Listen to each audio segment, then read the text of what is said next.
AP సచివాలయం వద్ద భద్రతను పెంచారు పోలీసులు. విజయవాడలో మావోయిస్టుల అరెస్టు నేపథ్యంలో సచివాలయంతో పాటు సచివాలయం పరిసర ప్రాంతాల్లో భద్రతను కట్టుదిట్టం చేశారు.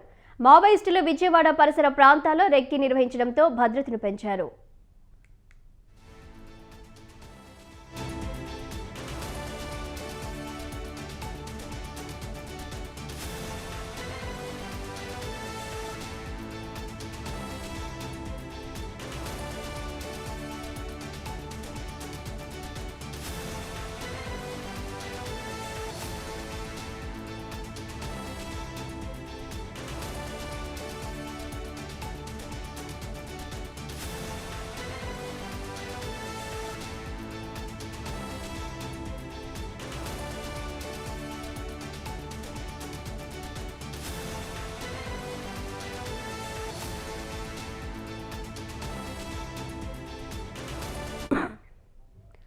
ఏపీ సచివాలయం వద్ద భద్రతను పెంచారు పోలీసులు. విజయవాడలో మావోయిస్టుల అరెస్టు నేపథ్యంలో సచివాలయంతో పాటు సచివాలయం పరిసర ప్రాంతాల్లో భద్రతను కట్టుదిట్టం చేశారు.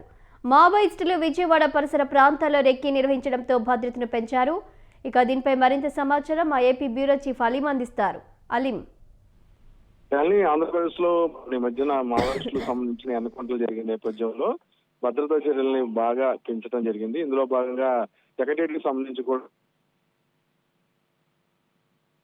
ముఖ్యమంత్రులు వస్తున్న నేపథ్యంలో భద్రతను కట్టి రాష్ట్ర ప్రభుత్వానికి సెంట్రల్ ఇంటెలిజెన్స్ ఆదేశాల మేరకు ఇది ప్రాంగణాలు అలాగే పరిసర ప్రాంతాలన్నీ కూడాను 3 అంచెల భద్రతా వ్యవస్థను ఏర్పాటు చేస్తున్నారు. ఇందులో భాగంగా ఈ రోజు ప్రధాన ద్వారం వద్ద ఇటు ఐజీ లెవెల్ అధికారులు సైతం కూడా తనిఖీలు చేపట్టారు. అంతేకాకుండా వచ్చే వాహనాలు సైతం కూడా తనిఖీలు చేస్తున్నారు.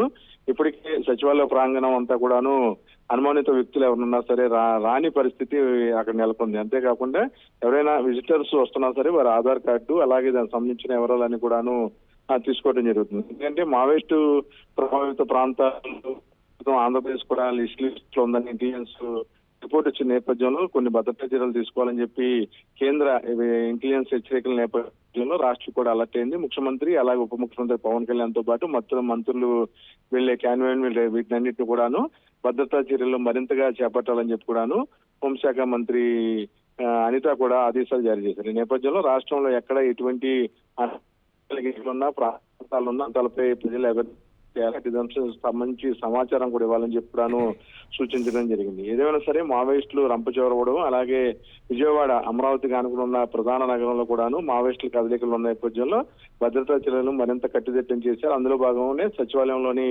వాహనాల తనిఖీలు అలాగే సచివాలయం వచ్చే వారందరూ కూడాను తనిఖీలు నిర్దిష్టమైన అధికారికంగా ఆధారం ఉంటే తప్ప లోపలికి పోనే పరిస్థితి అయితే నెలకొంది. Shalini. Right, thank you Aleem.